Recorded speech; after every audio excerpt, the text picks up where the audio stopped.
magaalada Muqdisho. kulan loogu tacsiinayay dadkii ku shahiiday qaraxyadii dhawaan ka dhacay hoteelka Central ee magaalada Muqdisho isla markaana lagu cambaareynayay weeraradaasi argagixiso ayaa lagu soo waramayaa in lagu qabtay wadanka Holland. wariyahayaga Cabdullaahi Maxamed Xuseen Taajiro ayaa warka noo soo diray. munaasabadan loogu duceynayay dadkii dhawaan ku dhintay hoteelka Central ee magaalada Muqdisho caasimadda wadanka Soomaaliya ayaa waxaa lagu qabtay magaalada Tilburg ee wadanka Holland ayadoo munaasabadan ay soo qaban qaabiyeen ehelada mid ka mid ah dadkii ku dhintay halkaasi oo lagu magacaabi jiray Nuur Abuuti Cusmaan waxaana munaasabadan ka soo qayb galay waxgarad iyo culimo diin. Sheekh Muuse Cabdi oo ka tirsan culimo diinka Soomaaliyeed ayaa waxa uu si weyn uga hadlay dhibaatada ay geysanayeen kooxaha argagixisada ee uu sheegay in ay ku qaraabtaan diinta Islaamka isla markaasna geysta falalka guracan.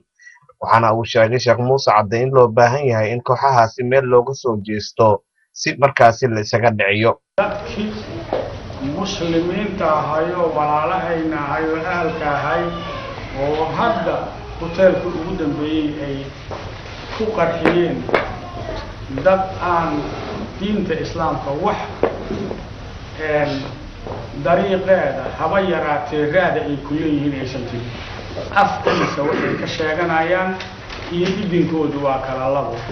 yadcuuna ilaa kitaabilaahi nabigu hadduu tilmaamayo wuxuu nimankaas dadka diinta ugu yeerayo walaysuu minhu fi shay diinta waxna kama aha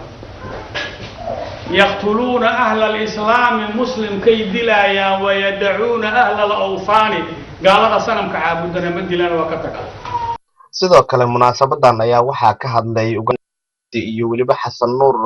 Cabdullaahi oo ka mid ah dadkii soo qaban qaabiyay munaasabada ayagoona ka sheekeeyay taariikhda Allah u naxariistay Nuur Abuuti Cusmaan oo la sheegay inuu mar madax ka ahaan jiray degmada Balcad ee gobolka Shabeellada Dhexe waxaana ay sheegeen in sidoo kale loo baahan yahay in laga hortago kooxaha argagixisada ee sida bareerka u laaya ummadda Soomaaliyeed. meeshaan munaasabada aan maanta halkaan u nimid annagoo ah jaariyadda Holland waa baroodiiq oo naga dhintay min wiil aad u fiican taariikh weyn aan yarayna leh oo la yiraahdo Nuur Abuuti la yiraahdo. waxaan leenahay ilaahay ha u naxariisto ummadda Islaamka oo Soomaaliyeed ee meeshaasi dhammaan ku geeriyootay